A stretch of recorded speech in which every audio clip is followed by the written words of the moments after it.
What is going on, everyone? Thank you for clicking on the video. Be sure to leave a like and subscribe if you haven't already, and leave a comment down below for what you want to see in future videos.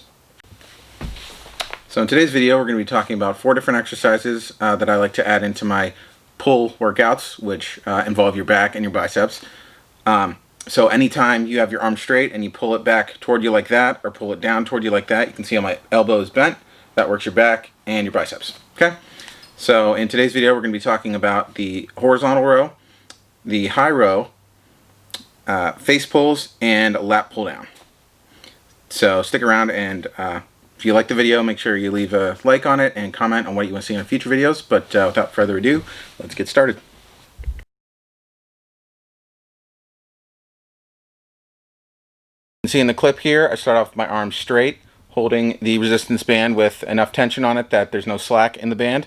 That there's enough resistance, as the name says, in the band, and arms straight out in front of me, and all I'm doing is pulling my fist from straight out in front of me to my side. Okay, so ideally we want that elbow to go past your side, but it's totally fine if your elbow can only go to your side for now, and then you can work on your range of motion as you progress in the movement, and you get stronger, and you increase your reps and things like that. So start off with that one, and we'll move on to the next. So this next exercise is going to be called a high row. So the last one was a horizontal row. Now this one we're just going to be doing the same thing pretty much. We're just going to be bringing it up a little higher. So in this one, as you can see, I keep my arm at shoulder level, and I keep my elbow at shoulder level as well, in line with my wrist, elbow, and shoulder. So what we're doing here is we bring our elbow to shoulder level, and like the last one, ideally we want to bring it past and try to squeeze those shoulder blades together at the end of the movement. So pretty simple exercise. The hardest part here is going to be trying to keep that elbow in line with the shoulder the whole time coming back. And it's okay if it dips down a little bit like that. We just don't want it to go too high, above your shoulder there. Sometimes that can lead to some shoulder impingement and shoulder injuries if you have any pre-existing injuries in the shoulders, which a lot of wheelchair users, unfortunately, it's very common. So this exercise, along with the next one, are actually used very common in improving shoulder strength, very commonly, and rotator cuff stability and strength as well. So give that one a try. Again, that one's the high row, and then now we're going to be moving on to the face pull. So this next one, like I said, called the face pull. This one is commonly used for rotator cuff injuries or rehab, or as I like to say, prehab. So this one I love to use, honestly, for any shoulder and rotator cuff strengthening, prehab, and this is one of my go-to exercises to try to prevent shoulder injuries from overuse in the shoulders with wheelchair users, and just anyone in general, honestly. It doesn't even have to be wheelchair users. But with this one, as you can see, it's kind of an interesting movement. You start off with your arms completely out straight in front of you, and you're going to be bringing your hand back and pointing. I like to use my thumb as a guide, so point your thumb out like that, arm out straight. Again, as the last one, you have your wrist in line with your elbow, in line with your shoulder, and you're bringing your arm, trying to point your thumb back behind you. So you can see I'm kind of twisting my thumb back behind me like that. Okay, so you can see that in the video as well. Again, form and technique are everything with this one as well. So again, as the high row, as I mentioned, keeping that arm up and keeping your elbow in line with the shoulder is probably going to be the most difficult part of this, and making sure you get that full range of motion where your shoulder blades you bring your shoulder blades together and try to get them to touch as close as possible. You can pause at the end of each movement with the shoulder blades together if you want. The key here is just to, if you're not used to the movement, again, just nice controlled movement. Don't sacrifice your form for the weight or the resistance, and you'll see some strength gains and mobility gains as well. All right, this last one is also one of my go-to movements. This one may be a little difficult for some wheelchair users to set up. So if this is you, no worries there. You may just want to get a friend or a family member, someone around you, to kind of help you set this one up. Ideally, we want to have the resistance band above your head, above eye level. So I have mine as high as I can put it, as high as I can possibly reach. I'm about 5'4", so I try to reach up to the top of my shed door here. So you want that as high as you can go. And as you can see, I start off with my arms straight again, and I'm just pulling my elbows down past my side. And ideally at the end of this motion, you're also going to feel, that muscle contraction in your lats too. So for those of you who aren't familiar with it, your lats or your latissimus dorsi are the biggest muscle in your back, the longest muscle in your back, responsible for a lot of the pulling movements that we're doing today, as well as that you kind of do in everyday life and everyday activities. And like I said, they're the largest ones. So you develop these ones and you'll have some pretty strong back strength as well.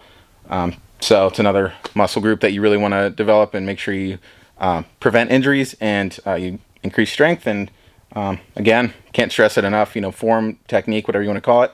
It's important. It's the most important thing, honestly, over everything in the gym. So make sure you're doing it each movement correctly. And now we will talk about some training guidelines that I like to use that are very common in the gym.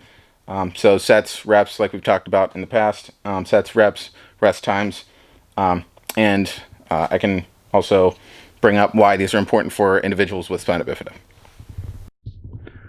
So in terms of sets and reps and rest times, we're also going to be talking about how long you should really be exercising every week and every day, or if you even should be exercising every day, kind of depending on your activity level, your experience in the gym with a structured exercise program, with physical activity in general, and how to know if a certain type of exercise is right for you. So stick around for the next few minutes and we'll talk about that.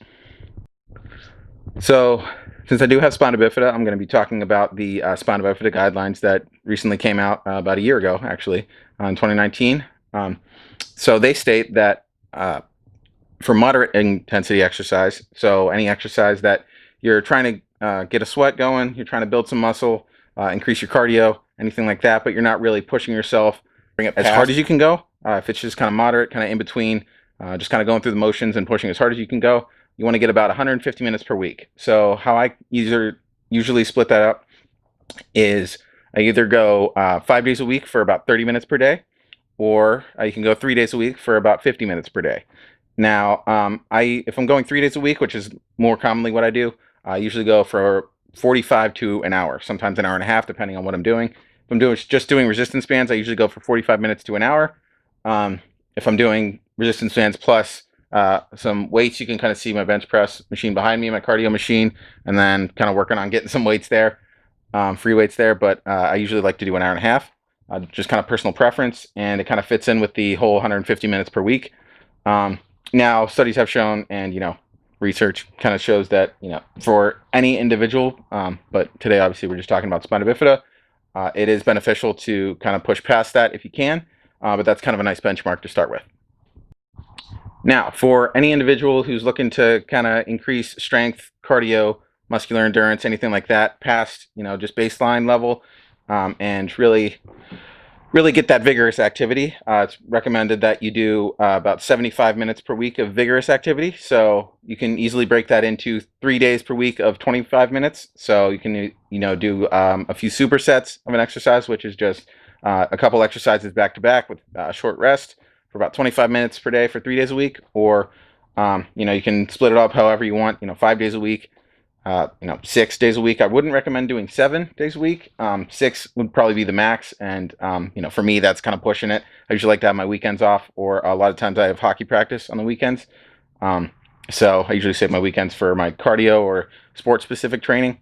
But you save the week for your resistance band right there, training, and your dumbbells and your bench press, or any of your heavy lifting, we'll call it, movements for during the week. So, you can, like I said, do 25 minutes 3 days a week, or kind of split it up however many days you want to do. If you want to do 4 days a week, 5 days a week, just split it up however you want to go there. But if you're going vigorous activity exercise, but if you're going, for that vigorous activity, trying to hit that limit, which is that 75 minutes per week, like I said, just split it up however you want. Just try to hit that kind of baseline there, and then, like I said earlier, you know, if you want to go for more, if you can, totally fine. You know, exercise is all about pushing yourself, physical activity, exercise, whatever you want to call it. All about pushing yourself, pushing past your limits, seeing what your body can do and focusing on that rather than what it can't do. So it's totally fine if you want to do that. Just like I've been mentioning, make sure you focus on the form and, you know, technique, whatever you want to call it there, but focus on that over, you know, really heavy weights or trying to go as fast as you can or anything like that, or the ego lifting, as we call it. You want to really kind of leave your ego at the door when you're working out and go for just trying to be as strong as you can be for as long as you can be. Kind of rhymes, sounds silly, but that's kind of one of the mottos I like to live by when I'm exercising. So as long as you're doing that, then, you know, you'll be well on your way to living as healthy a lifestyle as you can. So like I said, leave a comment down below, leave a like down below if you like the video, leave a comment on what you want to see next in future videos, and, you know, I'll see you next time. See ya.